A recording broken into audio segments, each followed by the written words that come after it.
Mr. Comey, have you ever heard the expression, power doesn't change people, it just unmasks them? No, I don't think so. How's your book coming? How many copies have you sold? I don't know, a lot. I have a new one coming out in January about the Justice Department. I hope that'll sell a lot too, but I don't know the numbers. You enjoy attention, don't you, Mr. Comey? I do not. I enjoy attention from my family. I do not enjoy being recognized in public and my B-list celebrity fame, which I hope will go away very soon. Well, I'll give you this. You have been an equal opportunity egotist. You have tried to screw both Trump and Clinton. Let's talk about Clinton first. When you were head of the FBI, you investigated Secretary Clinton and her emails and her server, did you not? The FBI team did while I was director, yes. And you concluded that there were no criminal violations, did you not? There were no violations that a reasonable prosecutor would pursue. But you didn't just issue a statement. You called a press conference. And you commented on her behavior. You said she was extremely careless, but in your opinion, there was no criminal intent. What were you thinking of? I mean, this is the Democratic nominee for President of the United States. Didn't you realize that could have an impact on the investigation? The investigation was ending at that point when I issued the summary of what we had concluded. I'm sorry, I misspoke. Didn't you realize that could have an impact on the election? Oh, potentially, sure. And I was trying to offer... Potentially? I'm sorry, go ahead. I was trying to offer transparency about the justification for ending an investigation of intense interest to the American people in July 5th of 2016. Well, you gave us a full dose of transparency. 11 days before the election, you sent a letter to Congress saying, never mind what I said in my press conference, my unprecedented press conference, I'm going to reopen the investigation, didn't you? Correct. I didn't say what you just said in the letter, but I told the chairs of the committees we were reopening the investigation to examine some additional material. And then a few days later, right before the election, you said, never mind. She didn't do anything. No, I said the examination was completed and it doesn't change our view. And we're not talking about a parking ticket here. We're talking about the Democratic nominee for President of the United States, the most powerful person in the free world. And you didn't think that would have an impact on the election? Oh, I knew it could potentially have an impact no matter what we did. And you don't like attention? Yes, both of those things are true at the same time. Sometimes you have to make hard decisions and you don't like attention. Let's talk about Trump. You didn't really care about Dr. Page, did you? You wanted Trump, didn't you?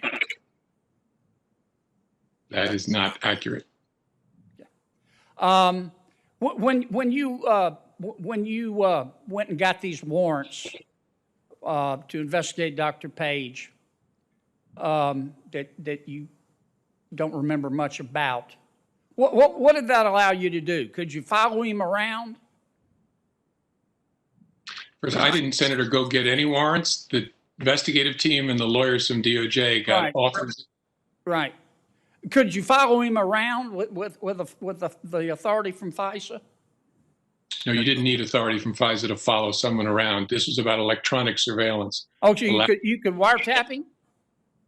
It allowed you to collect electronic communications that he was engaged in. You can wiretap him?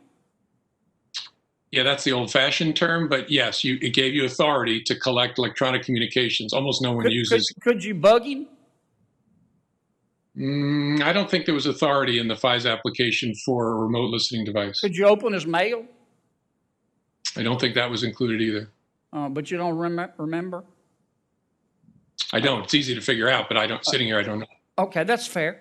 And you're saying today that that if you knew now what you didn't know then, that you wouldn't have signed the application?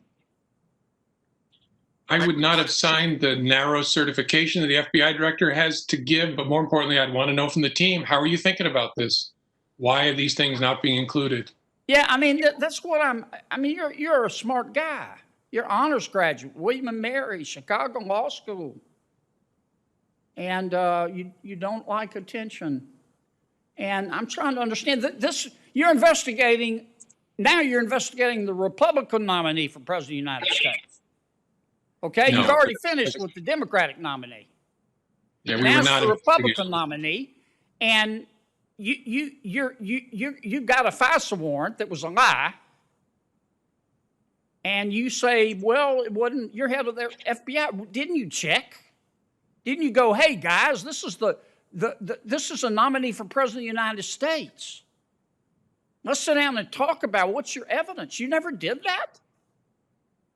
Senator, we were never investigating the candidate, the Republican candidate, Mr. Trump. This was about a surveillance warrant on someone who was no longer associated with the campaign. Oh, you just got his name out of the white pages. Whose name?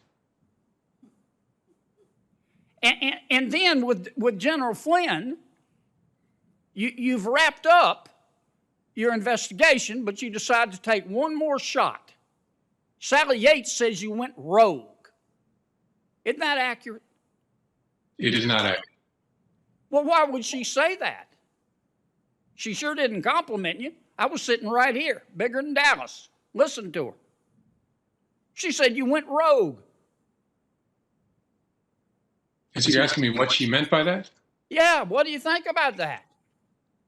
No, I think she was disappointed that I didn't coordinate the Flynn interview with her in advance, and I understood her concern about that. I think she understood my explanation afterwards as to why I used my authority, which I had, to do it without coordinating. But you don't like attention. I stand by my earlier answer. I love attention from my grandchildren and my children and my wife. The rest of it, I could let politicians have it. Can we agree that the FBI is the premier law enforcement agency in all of human history? I think so. At risk of offending DEA, I think so. Mr. Comey, if you'd chosen a different career, say a driving instructor, and you'd never pursued a career at the FBI, don't you think the FBI would be better off? I didn't pursue a career at the FBI. I was very happily teaching at Columbia when I was asked to become FBI director. That's enough. So we'll go to our